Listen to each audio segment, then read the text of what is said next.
काम आपको करने के बाद अंदर से स्ट्रॉन्ग फील करवाता है, इसका मतलब वो काम अच्छा है, आप उस काम पर लगे रहिए।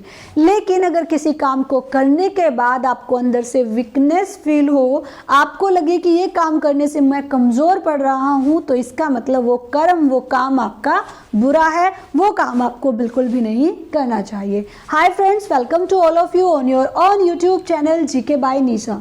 डियर फ्रेंड्स, काफ़ी लंबे समय से मैं इस चैनल पर due to some personal reason कोई भी वीडियो नहीं डाल रही थी, लेकिन आज से हम रेगुलर इस चैनल पर क्लासेस लेंगे। और आज की क्लास में जो मैंने सबसे पहले टॉपिक शुरू किया है वो रीजनिंग से उठाया है, जिसमें टॉपिक मैंने उठाया है बच्चों सिलोक्स का। जो सिलोक्स होता है, ये चाहे आपका कोई स्टेट एग्जाम हो, चाहे सेंटर का कोई एग्जाम हो, रेलवे हो, बैंकिंग हो, HSSC हो या व्हाटएवर कोई भी एग्जाम हो, यहाँ से 2 या 3 क्वेश्चन जरूर मिलते हैं। ये अपने आप में ये टॉपिक अपनी इंपॉर्टेंस रखता है, अपनी एक वैल्यू रखता है। तो आज की इस क्लास में हम सिलोक्स का बेसिक करेंगे, बिल्कुल जीरो से मैं सिलोक्स उठाऊंगी और 150 वाले मेथड से हम इसको सॉल्व करते चलेंगे। तो जुड़े रहिए मेरे साथ डेली क्लासेस के लिए। अगर आपको मेरी ये वीडियो अच्छी लगे तो वीडियो को लाइक जरूर कर देना। अगर आप इस चैनल पर नए हो तो चैनल को सब्सक्राइब करना और बेल आइकन को प्रेस करना बिल्कुल मत भूलना। देखिए फ्रेंड्स, अगर आप वीडियो को लाइक करते हो, चैनल को सब्सक्राइब करते हो, तो आपका कुछ नहीं जाएगा, बट मुझे थोड़ी मोटिवेशन मिल जाएगी और मैं लगातार ऐसे ही मेहनत करती रहूँगी। चलिए अब बिना किसी देरी के सीधा अपनी क्लास शुरू कर लेते हैं। बच्चों, सिलोक्स क्या होते हैं, सिलोक्स से किस टाइप के क्वेश्चन आते हैं? एग्जाम में क्वेश्चन आता है जिसमें आपको एक स्टेटमेंट या 2 स्टेटमेंट दी गई होती है और आपको नीचे कुछ कंक्लूजन दिए होते हैं। आपको ये बताना होता है कि जो स्टेटमेंट, जो कथन ऊपर दिए गए हैं और जो कंक्लूजन, जो निष्कर्ष नीचे दिए गए हैं, क्या वो उन ऊपर दिए हुई स्टेटमेंट्स के कंक्लूजन है या कंक्लूजन नहीं है। ठीक है, तो स्टेटमेंट क्या होती है सबसे पहले तो यही पता होना चाहिए। कंक्लूजन क्या होता है सबसे पहले यही पता होना चाहिए। अगर यही नहीं पता होगा तो आप कैसे बता पाएंगे कि ये स्टेटमेंट का कंक्लूजन है या नहीं है, ये ऊपर दिए गए कथन का निष्कर्ष है या निष्कर्ष नहीं है।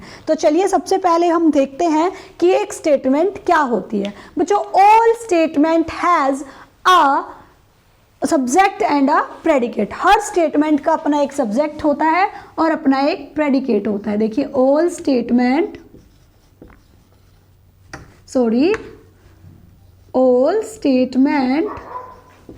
Has a subject and predicate. अब समझते हैं सब्जेक्ट क्या होता है और प्रेडिकेट क्या होता है। अगर मैं आपको एग्जांपल दूं और एग्जांपल में एक स्टेटमेंट मैं लिखूं क्या कि ऑल कार्स आर बसेस, जितनी भी कार हैं वो सारी की सारी बसें हैं। इसका मतलब आपको ये बताना है कि उसमें सब्जेक्ट कौन सा है और प्रेडिकेट कौन सा है।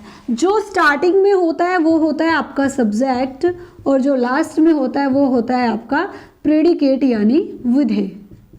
कैसे कि ऑल कार, सभी कार बसें हैं, तो कार इसका सब्जेक्ट है और कार क्या है, बसें है, बसें इसका क्या है, बसेस क्या है, इसका प्रेडिकेट है यानी इसका विधेय है। ठीक है बच्चों, अब देखिए ये इस टाइप की जो स्टेटमेंट जिनमें एक सब्जेक्ट हो, एक प्रेडिकेट हो, हर स्टेटमेंट में एक सब्जेक्ट दिया होगा, एक प्रेडिकेट दिया होगा। जैसे यहाँ हो सकता था all mangoes are grapes, all banana are mango, कुछ भी हो सकता था, सम बनाना आर मैंगो।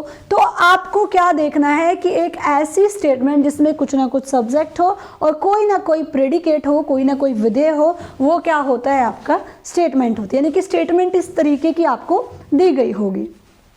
अब जो स्टेटमेंट होती है ये 4 टाइप की होती है, खाली इस तरीके की स्टेटमेंट नहीं होती। तो वो 4 टाइप कौन कौन से होते हैं उसको समझते हैं। सबसे पहला टाइप आपका होगा बच्चों ए टाइप स्टेटमेंट। कैसी होगी? ए टाइप स्टेटमेंट। देखिए, ये जो ए टाइप स्टेटमेंट होती है ये पॉजिटिव स्टेटमेंट होती है। सबसे पहली बात, पॉजिटिव स्टेटमेंट, ए टाइप स्टेटमेंट की पहचान क्या होगी बच्चों? जिसमें आपको ऑल नजर आए। जैसे ऊपर वाली जो स्टेटमेंट है ऑल कार्स आर बसेस, ये कैसी स्टेटमेंट है? ए टाइप स्टेटमेंट है, एक पॉजिटिव स्टेटमेंट है। और जहां आपको ऑल नजर आए जिसके साथ, जैसे कि इस कार के साथ क्या है? ऑल है। तो जब आपको ऑल नजर आए तो ऑल के टाइम पर जो वैल्यू होगी, ऑल की जो वैल्यू होगी वो क्या होगी? 150 होगी। यानी कि जो आपकी स्टेटमेंट ए टाइप स्टेटमेंट होगी उस पर जो वैल्यू होगी 150 होगी। 100 वैल्यू किसकी होगी बच्चों? सब्जेक्ट की, और 50 वैल्यू किसकी होगी? प्रेडिकेट की। इस बात को आपको ध्यान रखना है। कैसे? देखिए, जैसे ऊपर जो स्टेटमेंट मैंने एग्जांपल में ली थी, या मैं इसको यहाँ लिख लेती हूँ, ऑल कार्स आर बसेस। मैंने ये एग्जाम्पल लिया आपका किसका? ए टाइप स्टेटमेंट का। इसमें आपने देखा कि आपकी जो स्टेटमेंट है वो ऑल से शुरू हो रही है, और आपको पता है जब ऑल से शुरू हो तो वो स्टेटमेंट ए टाइप होती है, और उस पर जो आपका सब्जेक्ट होगा उसकी वैल्यू कितनी होगी? 100 होगी, और जो प्रेडिकेट होगा उसकी वैल्यू कितनी होगी बच्चों? 50 होगी। आपको ये वैल्यू याद रखनी है कि जब भी आपको एक ए टाइप स्टेटमेंट मिले यानी ऑल वाली स्टेटमेंट मिले, तो जो उसमें सब्जेक्ट है उसकी वैल्यू 100 होगी, और जो उसमें प्रेडिकेट है उसकी वैल्यू 50 होगी, यानी कि 50 होगी। अब हम नेक्स्ट टाइप की बात कर लेते हैं। सेकेंड टाइप ऑफ स्टेटमेंट जो होती है वो होती है ई टाइप स्टेटमेंट। क्या होती है बच्चों? ई टाइप स्टेटमेंट। ये जो ई टाइप स्टेटमेंट होती है ये पॉजिटिव नहीं होती, ये कैसी होती है? ये नेगेटिव होती है। और इसमें क्या पहचान आपको मिलेगी? इसमें आपको मिलेगा बच्चों नो या नन। और आप सबको पता है नो वाली स्टेटमेंट कैसी होती है? नेगेटिव होती है। किसी को मना करना यानी कि नेगेटिव सेंस देता है। तो जब भी आपको कोई स्टेटमेंट ऐसी मिले जिसमें नो या नन हो, तो वहाँ वैल्यू आप क्या लोगे?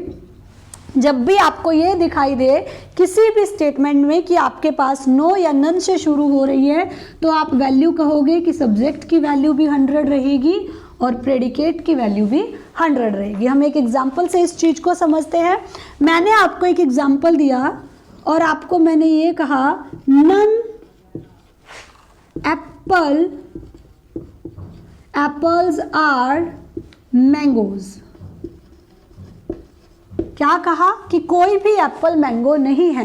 None apples are mango. तो आपने कहा जो स्टेटमेंट है वो नन टाइप है यानी कि ई टाइप है, नेगेटिव स्टेटमेंट है। तो इस केस में जो आपके सब्जेक्ट की वैल्यू होगी वो भी 100 होगी, और जो आपके प्रेडिकेट की वैल्यू होगी वो भी 100 होगी। यानी एप्पल पर भी 100 वैल्यू होगी और मैंगोज पर भी 100 वैल्यू होगी। क्या आप ये चीज़ क्लियर कर पा रहे हो कि मैं आपको क्या बताना चाह रही हूँ? जिस स्टेटमेंट में आपको ऑल मिले, ऑल के साथ वाला जो सब्जेक्ट है उसकी वैल्यू 100 होगी, और जो प्रेडिकेट है उस पर आपको 50 मानकर चलनी है। और अगर आपको ई टाइप यानी कि नो या नन लिखा मिले, तो आपको सब्जेक्ट की भी और प्रेडिकेट की भी दोनों की वैल्यू क्या लेनी है बच्चों? 100 लेनी है। नेक्स्ट हम देखते हैं थर्ड टाइप स्टेटमेंट की, जो कि आपकी होती है आई टाइप ऑफ स्टेटमेंट, जिसमें आपको क्या लिखा मिलता है बच्चों? सम लिखा मिलता है। आई टाइप स्टेटमेंट, ध्यान से समझिए।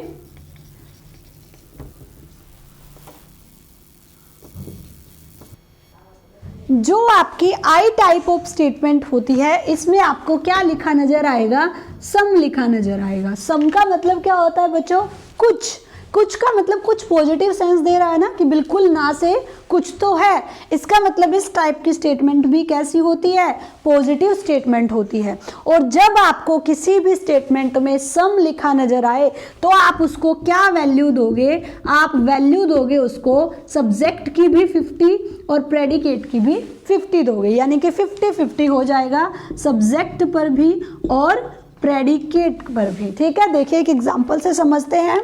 मान लीजिए मैंने आपको एग्जाम्पल दिया आई टाइप ऑफ स्टेटमेंट में कि some pens are paper, some pens are paper, कि कुछ पेन है जो क्या है बच्चों?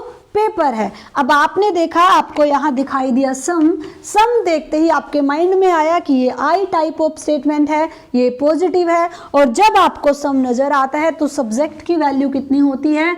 50 होती है, और प्रेडिकेट की वैल्यू भी कितनी होती है बच्चों? 50 होती है।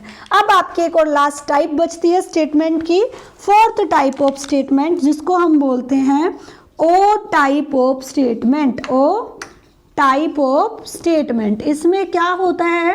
इस स्टेटमेंट में आपको जो वर्ड नजर आता है वो आता है सम नॉट। क्या आता है बच्चों? सम नोट, कुछ नहीं, फिर से नोट आया, इसका मतलब ये भी कैसी स्टेटमेंट होगी, एक नेगेटिव स्टेटमेंट होगी। अगर ये एक नेगेटिव स्टेटमेंट है तो यहाँ जब भी आपको सम नोट नजर आए तो आप सब्जेक्ट को क्या वैल्यू दोगे, 50 दोगे, और आप प्रेडिकेट को क्या वैल्यू दोगे बच्चों, 100 दोगे। सब्जेक्ट को 50 और प्रेडिकेट को 100 वैल्यू देंगे, यानी ऑल का अपोजिट। ऑल में सब्जेक्ट को 100 दे रहे थे, प्रेडिकेट को 50 दे रहे थे, और अगर आपका सम नोट है तो आप सब्जेक्ट को 50 दोगे और प्रेडिकेट को 100 दोगे। एक एग्जाम्पल से समझते हैं। मैंने आपको एक एग्जाम्पल दिया कि सम एप्पल्स आर नॉट बनाना, कि जो कुछ एप्पल हैं वो बनाना नहीं है। आपने देखा यहाँ पर सम नजर आया, यहाँ पर नोट नजर आया। सम नोट देखते ही आपको याद आया कि हमें सब्जेक्ट की वैल्यू क्या रखनी है, 50 रखनी है, यानी एप्पल पर 50 आएगा, और प्रेडिकेट यानी बनाना, और बनाना की वैल्यू कितनी रखनी है बच्चों, 100 रखनी है। एक बार फिर से हम रिपीट करते हैं। आपको सिलोक्स में क्या दिया जाएगा, एक स्टेटमेंट होगी और उसके कुछ कंक्लूजन दिए जाएंगे। स्टेटमेंट 1 भी हो सकती है, स्टेटमेंट 2 भी हो सकती है, और उसके कुछ कंक्लूजन हो सकते हैं। आपको ये बताना होता है कि ऊपर जो कथन दिया गया है, जो स्टेटमेंट दी गई है, क्या नीचे वाले जो कंक्लूजन है, जो निष्कर्ष है, क्या वो स्टेटमेंट के निष्कर्ष है या नहीं है। सबसे पहले बच्चों यही पता होना चाहिए एक स्टेटमेंट क्या होती है जिसमें कोई ना कोई सब्जेक्ट हो और कोई ना कोई प्रेडिकेट हो। सब्जेक्ट क्या होता है बच्चों, जो आगे की तरफ होता है, जैसे ऑल के साथ हो, सम के साथ हो, सम नॉट के साथ हो, और प्रेडिकेट क्या होता है, जो पीछे होता है, विधेय जो होता है। ठीक है, फिर हमने देखा कि इस टाइप की स्टेटमेंट एक स्टेटमेंट कहलाएगी जिसमें कोई सब्जेक्ट और कोई प्रेडिकेट हो। स्टेटमेंट 4 टाइप की होती है। ए टाइप स्टेटमेंट पॉजिटिव होती है क्योंकि ऑल आता है और सभी की बात होती है। जब सभी की बात होती है इसका मतलब एक पॉजिटिव सेंस क्रिएट हो रही है। तो ऑल के टाइम पर आप सब्जेक्ट को 100 वैल्यू देते हो और प्रेडिकेट को 50 वैल्यू देते हो। तो आपने एक एग्जाम्पल लेकर देखा कि ऑल कार्स आर बसेज, इसका मतलब ये इसमें सब्जेक्ट है, साथ में ऑल है तो आप इसको 100 वैल्यू दोगे, और बसेज प्रेडिकेट है तो आप उसको 50 वैल्यू दोगे। उसके बाद दूसरा type of statement E type. देखो ये ए ई आई ओ आपने वो देखे होंगे क्या, vowels in English letter. Vowels जो होते हैं इंग्लिश अल्फाबेट में वो ए ई आई ओ यू होते हैं ना, हमने उसके 4 अल्फाबेट के 4 वोवल्स लिए हैं, ए ई आई और ओ। ए जो है वो ऑल टाइप, ई जो है वो नेगेटिव होती है जिसमें नो या नन हो, और जब नन हो तो वैल्यू सब्जेक्ट हो या प्रेडिकेट दोनों की क्या होगी, 100 होगी। तो हमने यहाँ देखा नन एप्पल्स आर मैंगोज, यानी एप्पल की वैल्यू भी 100 और मैंगोज की वैल्यू भी 100 होगी। अब आगे देखिए आई टाइप ऑफ स्टेटमेंट जो होती है जिसमें आपको सम दिया होगा, और सम पर अगर आपको किसी स्टेटमेंट में मिले सम यानी कुछ, इसका मतलब बिल्कुल खत्म तो नहीं है ना, नॉट तो नहीं है ना, तो कुछ ना कुछ तो पॉसिबिलिटी है, एक पॉजिटिव स्टेटमेंट है, एक पॉजिटिव सेंस आ रही है। हम इस पे जो सब्जेक्ट और प्रेडिकेट की वैल्यू है वो बराबर रखेंगे, 50-50 रखेंगे। तो हमने एक एग्जांपल देखा, सम पेन्स आर पेपर, पेन में भी हमने 50 वैल्यू ली और पेपर में भी हमने 50 वैल्यू ली। अब आगे देखिए वो टाइप ऑफ स्टेटमेंट जिसमें सम नोट आता है, नोट आया एक नेगेटिव स्टेटमेंट हो गई, इस पर जो वैल्यू लेंगे वो ऑल की अपोजिट लेंगे। इसमें सब्जेक्ट पर 50 वैल्यू लेंगे और प्रेडिकेट पर 100 वैल्यू लेंगे। जैसे मैंने एक एग्जांपल लिया, सम एप्पल्स आर नॉट बनाना, आपको सम और नोट नजर आया तो आपने एप्पल को 50 और बनाना को 100 वैल्यू दी। तो ये था फ्रेंड्स स्टेटमेंट क्या होती है, टाइप ऑफ स्टेटमेंट्स कैसे लिखते हैं और उनकी वैल्यू कैसे करते हैं। अब आप मेरे साथ साथ एक बार रिपीट करेंगे। अगर आपको ऑल नजर आए तो आप वैल्यू क्या लोगे, 150। ऑल आए तो 150, 100। आप पहले नंबर पर सब्जेक्ट को याद कर रहे हो, दूसरे नंबर पर प्रेडिकेट को। तो मैं क्या रिपीट कर रही हूँ, ऑल यानी 150, 150। सम नन यानी 100, सम यानी 50-50 और सम नॉट यानी 50-100। एक बार फिर से रिपीट करेंगे, ऑल दैट मीन्स 150, नन यानी कि 100, और अगर आपका सम है तो 50-50, सम नोट है तो 50 और 100। जिसको ये वैल्यूज याद होंगी कि किसको कहाँ क्या वैल्यू देनी है वो आगे समझ पाएगा। ये था बच्चों की स्टेटमेंट क्या होती है। अब हम देखेंगे कि कंक्लूजन क्या होता है। अब हम देखते हैं कंक्लूजन क्या होता है। देखिए बच्चों, कंक्लूजन दो तरीके के आपको दिए जाते हैं, एक होता है डायरेक्ट कंक्लूजन, एक होता है इनडायरेक्ट कंक्लूजन। पहले हम देखेंगे डायरेक्ट कंक्लूजन क्या होता है और उसको एग्जांपल्स के साथ क्लियर करेंगे, फिर हम बाद में देखेंगे कि इनडायरेक्ट कंक्लूजन क्या होता है। डायरेक्ट कंक्लूजन, पहले हम क्या देखेंगे, डायरेक्ट कंक्लूजन। डायरेक्ट कंक्लूजन क्या होता है बच्चों, एक ऐसी कंक्लूजन जिसमें सिर्फ और सिर्फ एक ही स्टेटमेंट रिक्वायर्ड होती है, उसमें दूसरी स्टेटमेंट की जरूरत नहीं पड़ती। देखिए तो हम क्या कहेंगे, to give a direct conclusion, direct conclusion साथ साथ सभी बच्चे लिख लेंगे, to give a direct conclusion we need only, sorry we required, या सीधा लिख लेते हैं, to give a direct conclusion only one statement is required, one statement is required, कि एक स्टेटमेंट से हम क्या कर सकते हैं, डायरेक्ट कंक्लूजन निकाल सकते हैं। If the statement is positive, अगर स्टेटमेंट पॉजिटिव होगी, इस चीज को फिर एग्जाम्पल के साथ हम समझेंगे। If the statement is positive, then conclusion also, then the conclusion also positive, will also positive. And if statement is negative, अगर statement आपकी नेगेटिव होगी, नेगेटिव कैसे, मैंने आपको कराई है अभी, दो पॉजिटिव स्टेटमेंट बताई थी और दो नेगेटिव स्टेटमेंट बताई थी। अगर स्टेटमेंट नेगेटिव होगी then the conclusion also negative. अब इस चीज को हम समझते हैं कि मैंने ये क्या कहा। अगर आपको एक डायरेक्ट कंक्लूजन निकालना है तो उसमें एक ही स्टेटमेंट रिक्वायर होगी, एक ही स्टेटमेंट से काम चल जाएगा, और अगर वो स्टेटमेंट जो गिवन है वो पॉजिटिव होगी तो आपको कंक्लूजन भी कैसा होगा, पॉजिटिव होगा। अगर स्टेटमेंट नेगेटिव होगी तो आपका कंक्लूजन भी कैसा होगा बच्चों, नेगेटिव होगा। चलो इसको एग्जाम्पल के साथ समझते हैं कि एग्जाम्पल लेकर कि हम इसको कैसे कर सकते हैं। एक एग्जाम्पल मैं लिख लेती हूँ, जैसे कि मैंने एक स्टेटमेंट लिखी,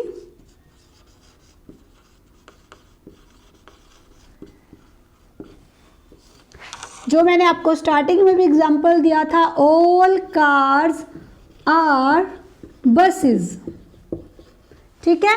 आपको ये जो स्टेटमेंट दी गई है, कंक्लूजन लिखने से पहले इस स्टेटमेंट को समझते हैं। आपको ये जो स्टेटमेंट दी गई है, आप इसको मान के चलो कि ये आपकी इनकम है, यानी जो आप कमाई कर रहे हो उससे आपको इतनी इनकम मिल रही है। कितनी इनकम मिल रही है, मैंने आपको बताया था, जहां आपको ऑल नजर आए यानी वो ए टाइप स्टेटमेंट है, एक पॉजिटिव स्टेटमेंट है, तो आप उसको कैसी वैल्यू दोगे, 150, यानी सब्जेक्ट को 100 वैल्यू दोगे और प्रेडिकेट को 50 वैल्यू दोगे। आप इसको समझ सकते हो कि मेरे लिए कार के लिए जो मेरे पास इनकम है वो 100 रुपये है और बस के लिए मेरे पास जो इनकम है वो कितनी है, 50 रुपये। मैंने इनको माना कि ये मेरी इनकम है, जो कि मेरी स्टेटमेंट है। अब हम कुछ कंक्लूजन लिख लेते हैं, कंक्लूजन्स।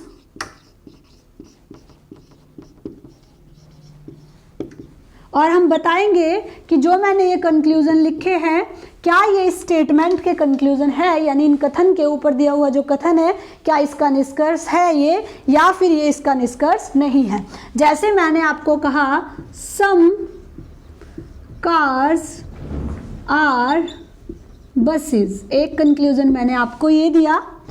दूसरा मैंने आपको दिया, some cars are not buses.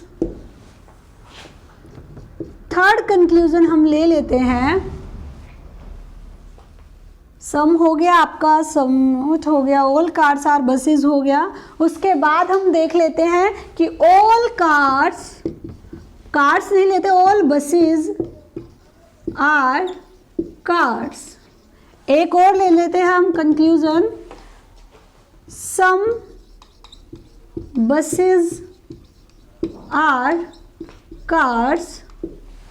Fifth ले लेते हैं, नन कार्स आर बसेस। और आपको क्या बताना है कि ये जो 4 कंक्लूजन दिए गए हैं इनमें से ऊपर दी हुई स्टेटमेंट का कंक्लूजन कौन सा है और कौन सा निष्कर्ष सही नहीं है, कि जो आपकी स्टेटमेंट है उसके लिए इनमें से कौन सा निष्कर्ष हो सकता है और कौन सा निष्कर्ष नहीं हो सकता। बच्चों ध्यान से समझो, मैंने आपको कहा था आप इसको मानो अपनी इनकम, कि ऑल के केस में आपकी वैल्यू क्या होती है 150। सबसे पहले वैल्यू लिख लीजिए। सम के केस में आपकी वैल्यू क्या होती है बच्चों 50 होती है। सम नोट आया, सम कार्स आर नोट बसेज, आपको नजर आया सम नोट में सब्जेक्ट की वैल्यू क्या होती है 50 होती है और प्रेडिकेट की वैल्यू क्या होती है बच्चों 100 होती है। सबसे पहले वैल्यू लिखनी है। ऑल के केस में सब्जेक्ट की वैल्यू 100 होती है और प्रेडिकेट की वैल्यू 50 होती है। सम के नोट में दोनों की वैल्यू 50 होती है। उसके बाद नन के केस में दोनों की वैल्यू कितनी होती है बच्चों 100 होती है। ये आपको याद हो गया होगा। एक बार फिर से मैं रिवाइज करा देती हूँ। यहाँ पर ऑल के केस में वैल्यूज क्या होती हैं 150, यानी सब्जेक्ट पर 100 होगी और प्रेडिकेट पर 50 होगी। सम के केस में ये क्या होगी, सम के केस में ये होगी आपकी 50 और आपकी नन के केस में ये होगी 100 और आपकी सम नोट के केस में ये क्या होगी बच्चों 50 और 100 होगी। ठीक है, ये वैल्यूज आपको याद होनी चाहिए जो कि मैंने अभी पीछे समझाई थी। अब हमने डेफिनेशन में क्या कहा कि एक डायरेक्ट कंक्लूजन अगर पॉजिटिव है अगर एक डायरेक्ट स्टेटमेंट अगर पॉजिटिव है तो कंक्लूजन भी कैसा होगा पॉजिटिव होगा। सबसे पहले हम ये देखेंगे, पहला स्टेप हमारा क्या था, हमने सबकी वैल्यू लिखी। अब हमारा दूसरा स्टेप क्या होगा, हम चेक करेंगे कि हमारी स्टेटमेंट कैसी है। स्टेटमेंट कैसी है, ऑल कार्स आर बसेस, एक पॉजिटिव स्टेटमेंट है। तो इनमें से ये देखो नेगेटिव कंक्लूजन कौन कौन सा है। यहाँ पर आपको सम नोट नजर आ रहा है, इसका मतलब ये इस स्टेटमेंट का कंक्लूजन कभी नहीं हो सकता। क्यों? क्योंकि एक पॉजिटिव स्टेटमेंट का कंक्लूजन कभी भी नेगेटिव नहीं हो सकता। उसके बाद आप देखिए आपको ये नजर आया नन, यानी ये वाली स्टेटमेंट भी नेगेटिव है और कंक्लूजन नेगेटिव है। हमारी स्टेटमेंट पॉजिटिव थी तो इसका कंक्लूजन भी कैसा होना था, पॉजिटिव होना था। इसका मतलब ये दोनों तो इनके कंक्लूजन नहीं हो सकते। अब जो बचे हुए हैं उनको चेक कर लेते हैं। अगर मेरी इनकम हमने ये मानी थी स्टेटमेंट, इसको हम मान लेते हैं एक्सपेंडिचर, यानी हमारा खर्चा है ये। ठीक है, अब आप मुझे ये बताइए, आपके पास कार के लिए 100 रुपये थे, आपने खर्चे 50, 100 में से 50 आप खर्च सकते हो ना। सम कार्स आर बसेस, कार की वैल्यू 50 आई, बसेस की वैल्यू 50 आई।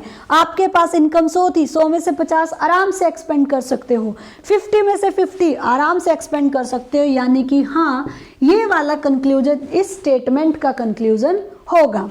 आगे देखिए, अगर मैं इस पे बात करूं, ऑल बसेस आर कार, बच्चा ऑल के केस में 150 वैल्यू आती है, बस के नीचे 100 वैल्यू आई और कार के नीचे 50 वैल्यू आई। लेकिन जब मैं कार पर देखो, आप 100 में से 50 खर्च सकते हो, हाँ जी बिल्कुल खर्च सकते हैं, तो ये ठीक है। लेकिन जब बस की वैल्यू आई, क्या आप 50 आपके पास है, क्या आप 100 खर्च सकते हो? नहीं ना। इनकम से ज़्यादा एक्सपेंडिचर तो कभी नहीं कर सकते। इसका मतलब ये इसका कंक्लूजन नहीं होगा। कंक्लूजन ना होने का कारण क्या है, यहाँ बस पर 50 वैल्यू है और यहाँ बस पर 100 वैल्यू आ गई। अगर हम इसको इनकम मानते हैं, 50 रुपए की इनकम में अगर मेरे पास 50 रुपए आ रहे हैं तो मैं 100 कहाँ से खर्च दूंगी? तो हमने क्या कह दिया कि ये इसका कंक्लूजन नहीं होगा। अब बात करते हैं इसकी सम बसेस आर कार्स। बस पर 50 की इनकम है तो एक्सपेंडिचर 50 का हो सकता है आराम से। कार पर 100 की इनकम है तो 100 में से 50 खर्च सकते हैं आराम से। इसका मतलब कि ऑप्शन नंबर 1 और option number 4, 1 and 4 both are conclusion of this statement. तो एक बार फिर से समझिए, हमने किया क्या है, हमें एक स्टेटमेंट गिवन थी, हमने उसको देखा कि वो एक पॉजिटिव स्टेटमेंट है या नेगेटिव स्टेटमेंट है। सबसे पहला काम यही करना है कि स्टेटमेंट पॉजिटिव है या स्टेटमेंट नेगेटिव है। अगर स्टेटमेंट पॉजिटिव है तो उसके कंक्लूजन में से जितने भी नेगेटिव वाले हैं उनको कैंसिल कर देना है। क्यों कर देना है? क्योंकि एक पॉजिटिव स्टेटमेंट का जो कंक्लूजन होगा वो हमेशा पॉजिटिव होगा और एक नेगेटिव स्टेटमेंट का जो कंक्लूजन होगा वो हमेशा नेगेटिव होगा। किस केस में? जब आपको एक सिंगल स्टेटमेंट दी हो और डायरेक्ट कंक्लूजन बताना हो। ठीक है बच्चा, इनडायरेक्ट कंक्लूजन क्या होता है ये भी हम सीखेंगे आगे आगे। अभी आगे देखिए, हमने सबसे पहले नेगेटिव वाले क्रॉस मारे, फिर हमने इसको इनकम माना कि कार के लिए मेरे पास 100 रुपए हैं और बस के लिए मेरे पास 50 रुपए है। क्यों आए? क्योंकि ऑल की वैल्यू होती है 150, वो वैल्यूज आपको याद होनी चाहिए। उसके बाद हमने इनकी वैल्यूज लिख ली, इस पर 50-50 आई सम पर, फिर यहाँ पर आई आपकी ऑल वाले पर 150 आई, सम वाले पर 50-50 आई और नन वाला हमारा कैंसिल हो ही चुका था। अब हमने देखा कि कार के लिए 100 में से 50 एक्सपेंड हो सकते हैं, 50 में से 50 एक्सपेंड हो सकते हैं। अगर मैं इस वाले पे आई फिर ऑल बसेज आर कार्स, तो 100 कार के लिए थे, 100 में से कार वाला ही चेक करना है, 50 आराम से खर्च हो सकते हैं। लेकिन जब बस पर आई तो बस में 50 थे और यहाँ खर्च शो हो रहे हैं, 50 में से हम 100 रुपये खर्च नहीं कर सकते। अगर हमारे पास इनकम ही 50 है तो मैं 100 कहाँ से खर्च कर दूंगी? इसका मतलब इस वजह से ये कंक्लूजन क्या हो गया हमारा? कैंसिल हो गया, ये कंक्लूजन नहीं हो सकता। आगे देखिए, बस के लिए भी 50 है, 50 में से 50 आराम से कैंसिल हो सकते हैं, खर्च हो सकते हैं। 100 में से 50 आराम से खर्च हो सकते हैं। इसका मतलब ये और ये क्या हो गया? इस स्टेटमेंट का कंक्लूजन हो गया। आई होप आपको क्लियर हो गया होगा कि हमने इनको कैसे देखा है। अभी ये थी आज की क्लास जिसमें मैंने आपको बेसिक कराया। नेक्स्ट क्लास में मैं आपको इनकी प्रैक्टिस कराने के लिए कि डायरेक्ट कंक्लूजन कैसे निकालते हैं कुछ और क्वेश्चंस कराऊंगी। तो जुड़े रहिए मेरे साथ डेली रेगुलर क्लासेस के लिए, जिसमें हम इसको आगे की तरफ बढ़ाएंगे। डियर फ्रेंड्स, अगर आपको ये वीडियो अच्छी लगी हो, ये सिर्फ बेसिक था, इसको लाइक कर दीजिए। अगर आप इस चैनल पर नए हो तो मुझे मोटिवेट करने के लिए चैनल को सब्सक्राइब जरूर कर दीजिएगा। मिलते हैं नेक्स्ट क्लास में। Bye bye, take care.